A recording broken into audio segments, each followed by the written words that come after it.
Per mantenere la relazione con i propri target di riferimento durante questo particolare periodo, la cooperativa Il Raggio Verde ha deciso di attivare sul proprio sito 3 blog tematici, utili a fornire servizi e continuità educativa appunto in questo particolare periodo. Il primo blog si chiama Family Friends e fornisce informazioni e aggiornamenti riguardo a tutti gli strumenti di conciliazione familiare che in questo momento sono utili alle famiglie per fronteggiare questa situazione.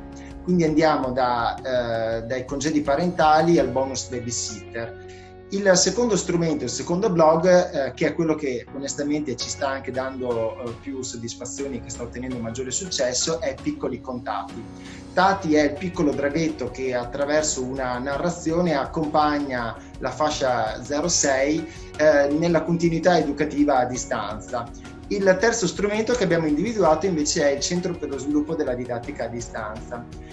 Questo è uno spazio di approfondimento di cui possono avvalersi gli studenti, le famiglie, ma soprattutto la scuola e gli insegnanti, che permette di orientarsi su quali siano le piattaforme, gli strumenti e anche tutta una serie di letteratura scientifica che permette di affrontare in maniera appropriata questa fase di transizione improvvisa della scuola sul digitale e soprattutto sullo strumento video a distanza.